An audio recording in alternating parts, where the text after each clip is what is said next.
So I've been boiling this pig skin.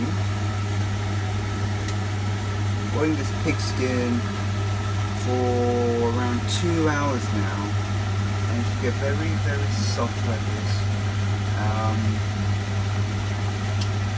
And it's starting to look translucent. And you pick it up, it almost will tear.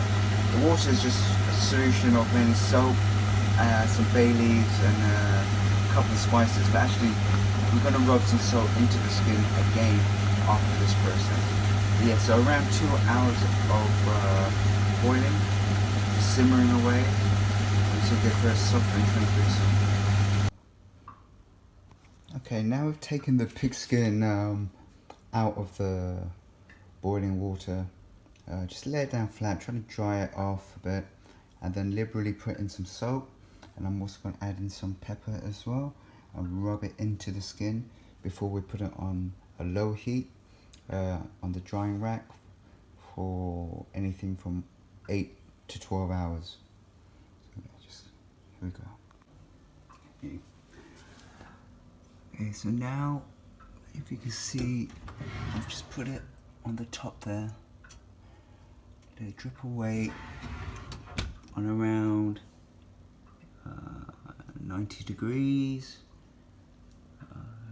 in the oven, and I'm just going to leave it here for at least 8 hours. Okay, so what I've done now is taken the skin out of being dried at that low heat for about 7 to 8 hours. I've chopped it up into pieces. I put the fat facing up because I gave another sprinkle of salt and pepper on top just to make sure the flavor gets into that fat. And now I will flip them over so the fat's facing down, and I'll put a tray on top so it won't curl, and so it can cook in its own fat. Okay, so now I'll flip all the pieces back over with the fat facing down. This is the trick to get it really to cook without deep frying, to really cook in its own fat. And this is something I learned from Jamie Oliver. We put a metal tray on top so it doesn't curl. Okay, we get the heat up. Max. Okay.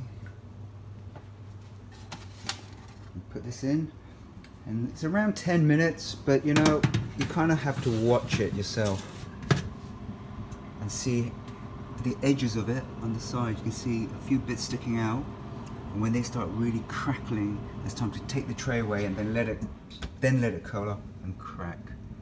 Here we go. Okay, so this is where you have to pay attention the most, because you don't want to overdo it. So now on the edge I can see some of these are really snapping, crackling and popping. It might be time to remove the tray. You can hear it, that's what's called crackling. It's actually literally crackling. So I'm going to move the tray at the top.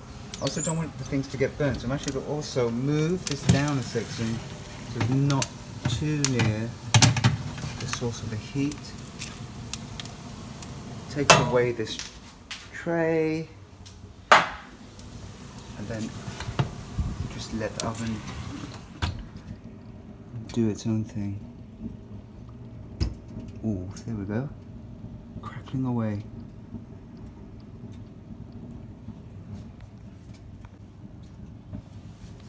Okay, I think it's about done now. So I'm going to turn down the heat. Turn it off. In fact, yeah, it's still popping a bit. It's still very hot, probably very smoky in there, so I'm just going to let it simmer in there and cool down a little bit before taking it out and then drying off the oil.